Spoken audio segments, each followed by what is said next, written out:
Welcome back, everyone, to another deep dive. Today, we're going to plunge headfirst into the often murky waters of the American Civil War. And, it's funny, just the other day, I was trying to explain the whole thing to my parrot, the basic gist of it. And the only response I could elicit was a rather insistent squawking of Union, Confederate, over and over. Sounds about right. Yeah, I mean, he's got the main players down, I'll give him that. But the nuances, shall we say, well, those seem to be strictly for the birds. It appears so. I'm Hari, by the way. And I'm Kimi. And together, we're going to be dissecting an often overlooked but critically important military operation that took place during the Vicksburg campaign, specifically Steele's Greenville expedition, which unfolded between April 2nd and April 25th, 1863.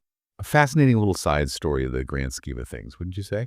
Oh, absolutely. And it's our mission in this deep dive to really unpack it, to lay bare the strategic objectives that underpin this expedition, to analyze the actions taken by the troops on the ground, and of course, to assess the lasting impact it had, all within the context of Ulysses S. Grant's overarching strategy to seize control of Vicksburg, that vital Confederate stronghold on the Mississippi River. We're talking about a real turning point in the war, potentially. Indeed, and we're aiming to give you, our listeners, a clear and hopefully engaging perspective on this less heralded but nonetheless pivotal event in the Vicksburg saga. It's these seemingly smaller operations that often have the most surprising ripple effects, don't they? They really do, and to fully grasp the significance of Steele's push into Greenville, we need to set the stage, right? Paint that broader strategic landscape that was dominated by Grant's relentless pursuit of Vicksburg. A city that held immense strategic value for the Confederacy. Absolutely. It was a real linchpin in their whole defensive strategy, controlling the flow of goods and men along that crucial waterway.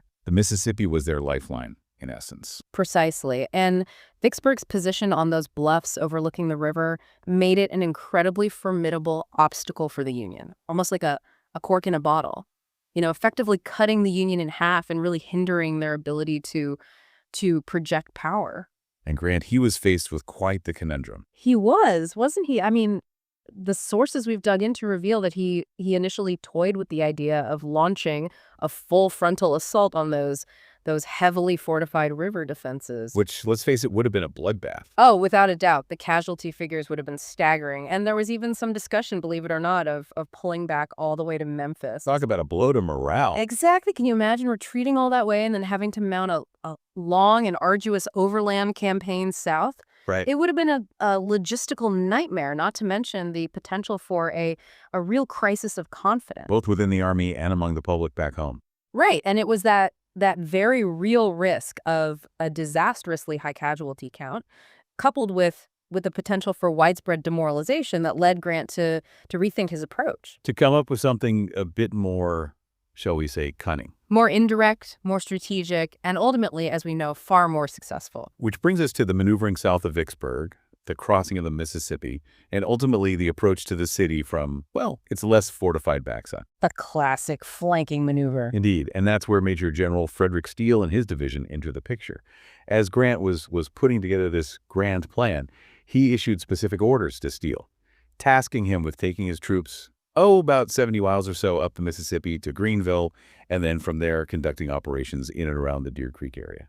So we're talking about a diversionary tactic here, right? In essence, yes. The fundamental aim behind Steele's expedition was to serve as a strategic feint, a carefully calculated movement designed to draw Confederate attention and perhaps even more importantly, resources away from Major General John A. McClernand's corps as they were maneuvering on the Louisiana side of the river, getting ready to execute that all-important crossing south of Vicksburg. So keeping the Confederates guessing, keeping them off balance. Precisely. And interestingly enough, the information we've gleaned from these period accounts suggests that Major General William T. Sherman, Steele's commanding officer, he envisioned an even more, let's say, proactive role for this expedition. Oh, really? Tell me more. Well, he seems to have hoped that Steele would be able to penetrate as far inland as the furthest point reached by the earlier, rather ill-fated Steele's Bayou expedition, with the ambitious goals of, well, destroying Confederate cotton stores. Those would be the ones marked CSA, right? That's right, CSA. And neutralizing any Confederate troops they might encounter along the way. And even going so far as to destroy any abandoned plantations they came across. So a bit more than just a simple diversion. It seems so. And alongside these more aggressive objectives, Steele also carried with him a set of, uh, I suppose you could call them cautionary instructions. Interesting. What sort of instructions? Well, he was specifically tasked with informing the civilian population that any hostile actions directed towards Union transport vessels, those plying the waters of the Mississippi, would be met with, well, swift and decisive retaliation. A clear message of deterrence, I take it. Exactly. A warning shot, if you will, aimed at discouraging any sort of guerrilla activity that might disrupt the Union's vital supply lines. So let's delve into the numbers a bit. How many men are we talking about on each side? Well, our sources indicate that Steele had roughly 5,600 Union soldiers under his command for this undertaking. And face it, An initial Confederate force of around 4,300 men, led by Lieutenant Colonel Samuel W. Ferguson, who would later be reinforced by Brigadier General Stephen Dill Lee. so relatively evenly matched, at least at the outset. Indeed. And the first phase of Steele's movement commenced, on April 2nd, with his troops embarking on steamboats from the Young's Point, Louisiana area and heading north along the Mississippi. A rather scenic journey, I imagine, at least initially. One might think so, although I suspect the soldiers themselves might have had other things on their minds. Interestingly enough, it appears that the rank and file were actually kept in the dark about their ultimate destination. So they're steaming upriver, not knowing where they're headed? Precisely, adding an element of mystery to their mission, wouldn't you say? Bit of wartime intrigue. Indeed, a less-known fact that speaks to the need for operational secrecy, wouldn't you say? Absolutely. And they reached Smith's Landing the following day, which, that's about 20 miles south of Greenville, only to find that their progress was going to be hampered by Mother Nature. Flooding, to be precise. The Mississippi in the springtime, never a dull moment. Quite, and it seems that much of the surrounding terrain was completely inundated, rendering it, essentially impassable, forcing them to stick to the narrow levees. A bit of a setback, to say the least. And to add insult to injury, so to speak, the Union troops discovered that a considerable quantity of cotton they had hoped to secure had already been, disposed of. By whom? The Confederates. Most likely, yes. It seems they had retreated ahead of the Union advance and taken the rather drastic step of burning their own cotton stores. A scorched earth tactic. One could say that. So what happened next? Well, the expedition continued its northward journey, eventually arriving at Washington's Landing, either on April 4th or 5th. The records are a bit unclear on that point. And from there? A substantial portion of Steele's force remained near the landing, while smaller detachments were sent out inland, to scout the lay of the land and get a sense of the enemy's position. And did they find anything of interest? Not particularly, no. It seems their intended route towards Deer Creek was also heavily flooded, making any sort of rapid movement impossible. So more logistical headaches for Steele and his men. Precisely. And faced with these persistent challenges, the Union troops re-embarked on their transports that evening and proceeded finally to Greenville. They must have been relieved to finally reach their objective. I imagine so, yes. They disembarked the following morning at a location roughly a mile north of the town itself. And did they just march straight in? Not quite, no. Demonstrating the importance of maintaining a secure supply line, 2 Union regiments, along with the Navy's tin-clad steamer, the USS Prairie Bird. Ah, yes, those lightly armored gunboats, so crucial for navigating those shallow inland waterways. Exactly, were left behind to guard that vital link back to the river. So while the bulk of Steele's force was pushing inland, they had a rear guard protecting their connection to reinforcements and supplies. Precisely. And once ashore, Steele's engineers immediately set about the essential task of repairing a bridge located near the plantation of, Confederate officer Samuel G. French. So they're essentially rebuilding the infrastructure they need to move forward. Exactly. And it was around this time, April 6th or thereabouts, that Steele's command became aware of the presence of Confederate forces operating in the area. So their arrival had not gone unnoticed. It seems not, no. Ferguson's troops were out there somewhere, lurking in the woods. And is Steele, did he make any attempt to engage them? Oh, absolutely. Eager to make contact with the enemy and perhaps even neutralize this Confederate detachment, the Union officers pushed their men forward with considerable speed. So a bit of eagerness to finally get into the fight. One could say that, although it's important to note that Ferguson, on his side, he had also been alerted to the Union landing relatively soon after it occurred. So he wasn't caught completely off guard. Not at all, no. He promptly dispatched a messenger to Major General Carter L. Stevenson at Vicksburg, requesting both guidance and more importantly, reinforcements. And did Stevenson oblige? He did, yes. Right. Responding to Ferguson's, let's say, rather urgent appeal, he detached Brigadier General Stephen Dill Lee's brigade to the area with instructions to first secure the town of Rolling Fork and then advance up the Bogue stream. With the aim of With the strategic aim of attacking Steele's forces from their rear, a classic pincer movement. So the Confederates were starting to mobilize to counter this Union threat. Precisely. And Ferguson, in the meantime, he strategically withdrew his own troops to the Thomas Plantation, located approximately 20 miles north of Rolling Fork, consolidating his position. And were there any other Confederate responses to this Union incursion? There were, yes. Additional reinforcements were sent to Snyder's Bluff and along the Sunflower River, bolstering the defenses in those key locations. And what about those rather unique Confederate cotton-clad gunboats? Were they involved at all? There were indeed, yes. Some of them were redeployed southward to address the perceived threat posed by Steele's advance. So the Confederates were taking this quite seriously. They were, and in a less well-known effort to hinder the Union advance, Ferguson dispatched a specialized task force with orders to breach a levee near Black Bayou. But levee mean like those earthen embankments that hold back the floodwaters. Exactly. And the idea was to cause a deliberate flood in the surrounding terrain, specifically targeting a key road in Steele's rear that crossed the swamp. So a bit of environmental warfare, if you will. One could certainly characterize it as such. And did this levee breaching have the desired effect? To some extent, yes, it did disrupt the Union's lines of communication and slowed their advance. It also had the rather unfortunate side effect of flooding out a number of plantations in the area.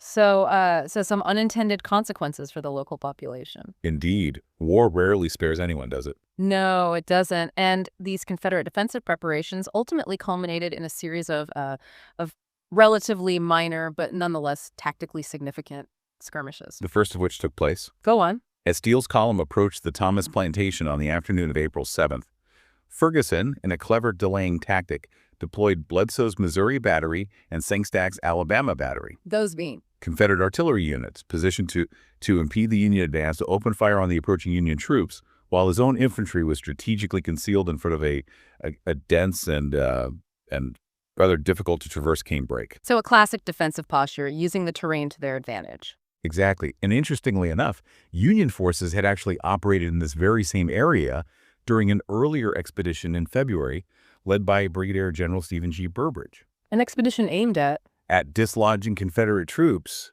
who were actively harassing Union shipping on the Mississippi. So this was familiar ground for some of the Union troops. In a way, yes. And Steele, in response to the Confederate artillery barrage, he deployed his own artillery pieces and prepared to launch an assault. But Ferguson, having successfully achieved his objective of slowing down the Union advance, he withdrew his forces approximately 6 miles south to the Willis Plantation. So a tactical retreat. Precisely. And during this pursuit, a rather tragic and frankly disturbing scene unfolded. Oh, tell me more about this. Well, Union troops came across the lifeless body of a lynched African-American man who had, in a truly heartbreaking miscalculation, it seems, believed that Ferguson's troops were actually Union soldiers. And yeah, he had approached them, requesting a weapon, expressing a rather horrific desire to take revenge on his enslaver, a grim reminder of the brutal realities of that era. A stark reminder of the human cost of this conflict. Indeed. And Steele, faced with this grim discovery, he made the difficult decision to halt the pursuit on the morning of April 8th. And what did his troops do next? Well, they proceeded to systematically confiscate and destroy any supplies and goods they encountered on the various plantations in the area. So a strategy of economic disruption. Precisely, aimed at undermining the Confederacy's ability to wage war. And did they meet any resistance during this rather destructive phase of their operation? They did, yes. A scouting party dispatched by Steele detected the unmistakable presence of Lee's approaching Confederate force. So they were about to be caught between two enemy detachments. Exactly. And finding himself in this rather precarious position, a considerable distance from his base at Greenville, Steele made the prudent decision to order a strategic withdrawal. Back towards Greenville. Yes, and during this march, the Union troops continued their policy of destroying supplies and seizing horses, mules, livestock, anything that might be of value to the Confederate war effort. And were they pursued?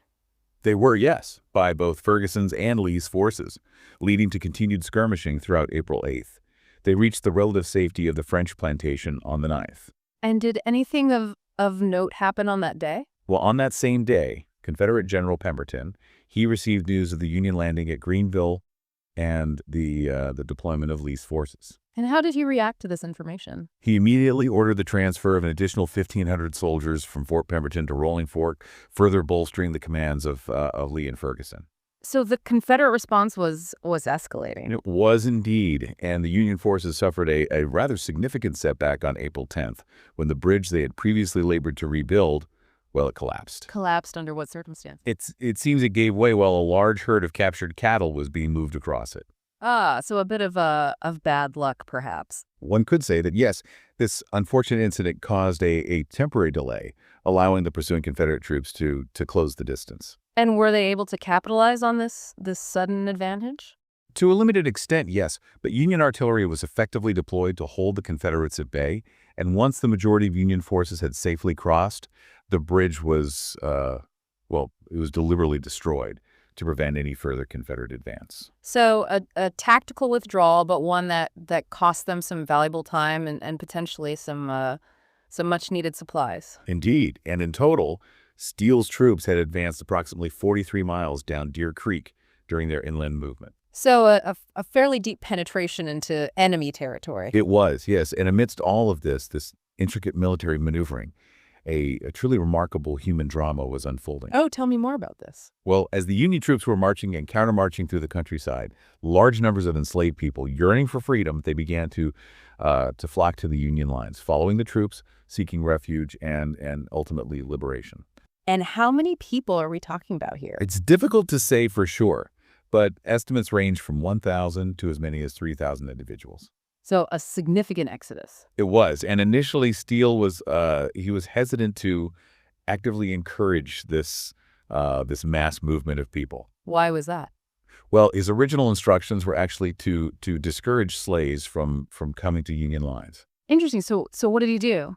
Faced with this unforeseen development, this outpouring of humanity seeking freedom, he first sought guidance from Sherman. And when he didn't receive an immediate response, he reached out directly to Grant. To ask for clarification. Exactly. And Grant's response, it marked a pivotal shift in Union policy regarding enslaved people. In what way? He explicitly advised Steele to actively encourage those seeking freedom to come to Union lines, to offer them protection and assistance. A radical departure from earlier policy. It was, and he even suggested the formation of regiments composed of United States colored troops, drawing upon the precedent established by Brigadier General Lorenzo Thomas. And were any of these regiments actually formed? Remarkably, yes. Approximately 500 African-American men volunteered for service, demonstrating their courage and commitment to both the Union cause and their own liberation. A truly inspiring moment in the midst of all this bloodshed and chaos. It was. And on April 13th, Union troops conducted another sweep of the Greenville area. And did they encounter any resistance this time? Not really, no. It seems Ferguson had withdrawn his Confederate forces, but had left behind a rather substantial quantity of supplies and livestock. Which the Union troops promptly seized, I imagine. They did, yes, and shortly thereafter, Lee's command also withdrew from the immediate vicinity, further reducing the Confederate presence in the area. So the expedition was winding down at this point? It was, although there was one more noteworthy event, an expedition to Williams Bayou undertaken by the 3rd and 31st Missouri Infantry Regiments on April 20th. And what was the purpose of this particular expedition? To secure additional supplies primarily. They returned 2 days later, having acquired a substantial quantity of mules, corn, and livestock. And did they encounter any civilians during this operation? They did, yes, but despite receiving explicit orders to avoid disturbing any peaceful civilians who remained in their homes, it seems they might have interpreted those orders rather liberally. So there might have been some unauthorized confiscations taking place. Perhaps, although the records are a bit unclear on that point. And what about the overall impact of the expedition, the lasting consequences, if you will? Well, it's safe to say that the Union forces inflicted a significant amount of damage during their time in the Greenville area. Numerous plantations were burned. Over 1,000 animals were confiscated. and an astonishing 500,000 bushels of corn were seized. So a real blow to the Confederacy's its agricultural base in the region. It was, and a journalist embedded with the expedition, Frank Wilkie, he estimated the total financial damages at a minimum of $3 million. Which, in today's money, Would be well over $60 million, a staggering sum. and in the aftermath of these rather destructive actions, Steele's forces, following direct orders from Grant, began their return to Young's Point on April 24th, completing their movement the following day. And the expedition itself was later characterized by Union General James H. Wilson as having transformed the Union Army into an instrument not only of emancipation, but also of agricultural disorganization and distress. So a rather blunt assessment of their impact. Indeed, and it's worth noting that both Sherman and Steele, they privately expressed some reservations about some of the actions taken by their troops, suggesting that perhaps they had exceeded their mandate in targeting civilian property. So a bit of internal debate about the ethics of their actions. One could say that yes, but historians such as Shea and Winchell, they tend to interpret the Greenville expedition as a clear indication of a fundamental shift in Union war policy, a decisive move towards directly impacting the Confederacy's social and economic foundations. By actively enforcing emancipation. Yes, and by systematically seizing or destroying resources that could potentially be used to support the Confederate war effort. So a real escalation in the scope and perhaps even the brutality of the conflict. It was, and while the Greenville expedition was, it was a relatively small-scale operation when viewed against the backdrop of the entire Civil War, it played a vital and ultimately a consequential role within the larger Vicksburg campaign. In what way? By successfully diverting Confederate attention and, crucially, their limited manpower away from McClernand's pivotal movements in Louisiana, it directly contributed to the string of Union victories that followed.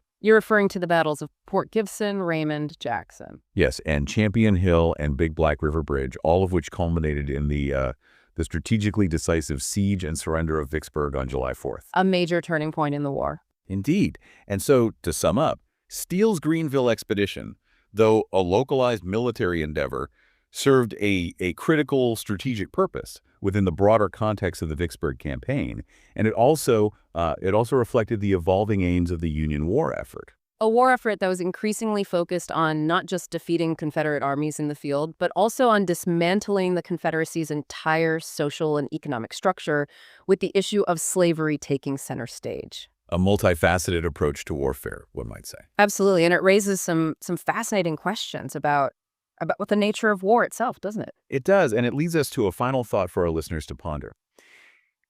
Given the scale of destruction and the profound impact on the civilian populations in areas like Greenville, how should we reframe our understanding of the broader military strategies employed during the American Civil War, and indeed the complex moral dimensions inherent in such conflicts? It's a question that lingers long after the guns have fallen silent. It does, doesn't it? Well, until our next deep dive into the fascinating and often unsettling layers of history, take care.